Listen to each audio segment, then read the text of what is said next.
I am Marcus Mosher of the Game Day NFL, and fantasy football season is just around the corner.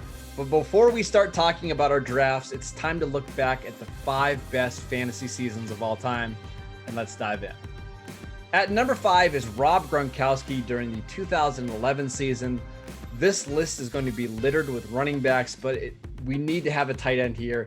And Rob Gronkowski's season in 2011 was the best tight end season we've ever had from a tight end. He was just absolutely dominant. He scored 17 touchdowns that year. He had just over 1,300 total yards. The difference between Gronk and the next tight end was massive. The difference between Gronk and the number 12, number 13 tight end that year was often 11, 12, sometimes even 13 points per week. We've never seen a player average over 21 PPR points per season, and that's exactly what Gronk did in 2011.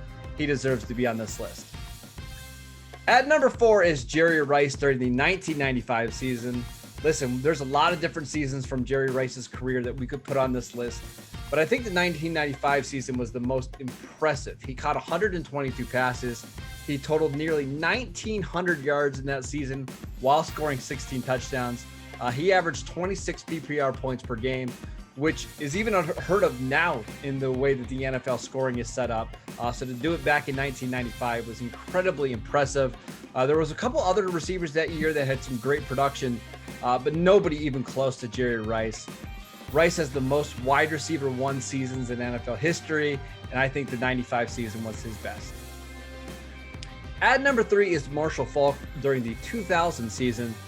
You can actually make a really strong case that Faulk should be number 1 on this list because he averaged the most PPR points per game in NFL history at 33. Now, he did miss 2 games, and that's why he's down a little bit on this list, but he certainly made up for it in the fantasy playoffs.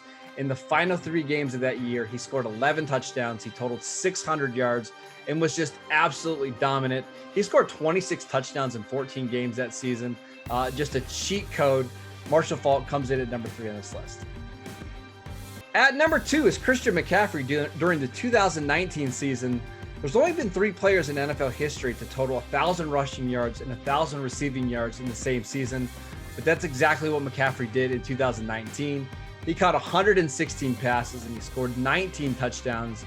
He averaged just under 30 PPR points, but he was actually on pace to beat that during the 2020 season before he got hurt. Christian McCaffrey was one of the best and most valuable fantasy players that we've ever seen. Will we see that type of production in 2021? That remains to be seen, but that 2019 season was absolutely special. And at number 1, of course, is LaDanian Tomlinson in the 2006 season. If you had LT on your team, it's very likely that you won your championship. No matter what else you did in the draft or in free agency with your team, he scored 33 touchdowns that year. He totaled over 2,300 total yards. He averaged over 30 PPR points. And the stat that just keeps coming back to me, he had 4 games with at least 41 PPR points. If you had him on your team that week, you absolutely won. He's a league winner.